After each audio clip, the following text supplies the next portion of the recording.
So, hello and welcome back to another episode of the Self-Development with Tactics podcast. Today we're going to go through the new science of self-actualization, Transcend, quote unquote, which is a book title by Scott Barry Kaufman. Book summary from the SLOWW.com site, I think. Might be in the description, probably not, but if you search for it, you're probably going to find it, or for sure going to find it. Just have a look at the date this video was uploaded, because maybe the site is down, maybe it got deleted, maybe, I don't know. This person that wrote it, this article, moved it into just somewhere else. I don't fucking know. The thing is, this apparently is a good book, and it was added by the owner of the site to the reading list, and so therefore also book recommendations. I have never seen it before, and I've never heard about it before. When I've read the little text on the back kind of thing, it's not literally the little text on the back, but just a little introduction there and whatnot, I would have never chosen it. But I moved on and I thought, well, maybe there's something to it. Maybe I can find something, and then I moved to the summary, had a quick look, and indeed it is about psychology. And just saying that made it a bit more interesting for me, because saying the new science of self-actualization doesn't mean shit to me. And it's like, well, I don't give a shit. But maybe it is actually a very, very, very good book, and therefore we are just gonna go through it. It is quite a bit very detailed. I love those summaries. When I actually would decide to make another video about book summary sites and what the best one is and whatnot, this is definitely going to be added to the list. Yeah, I think it is pretty cool and pretty good, well written, and not a lot of typos, and everything is understandable and also structured in a very, very neat way. Anyway, this book is a nice place to start if you're new to Maslow, especially his late life writings, and also wants to understand some of the modern research that's been conducted over the last 50 years since Maslow passed away. I especially enjoyed Kaufman's proposal to update the hierarchy of needs from a pyramid to a sailboat. And due to the length of his summary, you can view a short post about that here. Why we need to evolve Maslow's hierarchy of needs from a pyramid to a sailboat metaphor. I'm actually interested in what I'm going to see there, what it is going to be about. Anyway, there is a ton of links. A quick housekeeping, all quotes from the authors, blah, blah, blah. I don't care about the text setting. Text. Well, anyway. Graphic designer speaking here, I don't want to record, please. I just want to record. A quick overview of the book: security needs, growth needs, exploration, love, blah, blah, blah. The new science of self-actualization, Transcend, by a quick overview of the book, a B. By Scott. Two big things which Abe gave to all of us: the art and science of becoming more fully human, and the democratization of the soul. For these we will be forever indebted. Warren Spence, Maslow's Ology of June 10th, 1970. This book is the result of a synthesis of many ideas, research findings, and personal collaborations. I have written this book to reinvigorate the wise, profound, and essentially human insights of humanistic psychology with the latest scientific findings from a wide range of fields, including positive psychology, social psychology, evolutionary psychology, clinical psychology, development psychology, personality psychology, organizational psychology, sociology, cybernetics, and neuroscience. The integration of a wide variety of perspectives is necessary for a more complete understanding of the full depth of human potential, as too much focus on a single perspective runs the risk of giving a distorted view of human nature. Turns out that Maslow himself was also a synthesizer. Maslow read widely from Eastern religious thoughts, including the first and last wisdom by Indian philosopher, I'm not gonna say the name, Krishnamurti, I guess, and The Wisdom of Insecurity by Alan Watts, to the literatures of mystics, religion, art, creativity, and romantic love. He looked at descriptions of the yogic aesthetic state known as samadhi. He also plumbed Carl Jung's writings on religion, just then appearing in English translation. The beginning of self-actualization. In his 1934 magnum opus, The Organism, Goldstein, probably Goldstein or something, observed that there is an innate drive for self-preservation among patients to utilize their preserved capacities in the best possible way. We can say that an organism is governed by the tendency to actualize as much as possible its individual capacities, its quote-unquote nature in the world. Goldstein argued that this singular drive for self-preservation and self-actualization is considered the basic law of life. Even if all these, in brackets, basic law of life, even if all these basic needs are satisfied, we may still often, if not always, expect that a new discontent and restlessness will soon develop unless the individual is doing what he individually is fitted for. A musician must make music, an artist must paint, or maybe something more modern. A poet must write if he is to be ultimately at peace with himself. What a man can be must be. He must be true to his own nature. This need we call self-actualization. It refers to man's desire to self-fulfillment, namely to the tendency for him to become actualized in what he is potentially.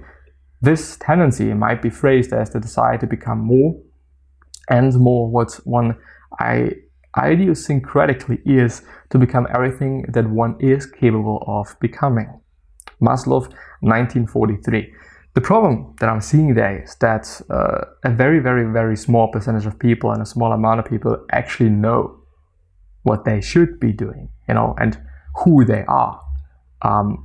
Sometimes I think it is also due to not wanting it to be the reality and knowing it, but it's not necessarily being the most smart thing to do in a way. So in terms of me, I would say that I've been, not necessarily born to be, but I in general am pretty athletic, and I like doing sports. I love doing sports. It really is one of my passions, and I've always been very good at it, and I've always been able to move my body in the way that I wanted to a high capacity. Of course, I'm not going to have the footwork of a football player. I'm not going to have the footwork of a basketball player. This is something different, But of course, also comparing yourself to people that are practicing that nearly every day, or probably every day, to a big extent. And also people, also in my age, that have been doing the sport for way longer than I've been doing it, does not make too much sense. Of course, it gives you a great point of view in terms of where you stand, how good you are with your talent and whatnot. But I would say that I'm pretty gifted in terms of athletic capacities and capabilities. But is this really a career that is smart in terms of possibilities to go for from this point on? I'm 20 now. It's not old, I know, but most people have been doing their sport for quite a while, and they've been able to practice way more up to this point. Just even though I might be gifted, And this is, I think, something that I could say of myself to really be the case. I just thought about other things.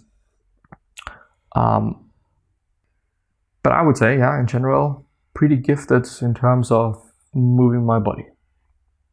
But as I said, might not be the career to go for from a possibility perspective. Maybe money perspective, yeah, sure, but no. Even if all these basic needs are satisfied, we may still often, if not always, expect that a new discontent and restlessness will soon develop unless the individual is doing, or have I already read that? Yeah, I have. Maslow's work on self-actualization was really his search for the characteristics of the quote-unquote good human being. Maslow believed that human nature was basically good, and his work was an attempt to systematically show that this is the case by studying those who he considered most fully human. As he noted in an interview many years later, I wanted to prove that humans are capable of something grander than war, prejudice, and hatred. I wanted to make science consider all the people the best specimen of mankind I could find. And I also want to say that we are capable of many things, physically and mentally.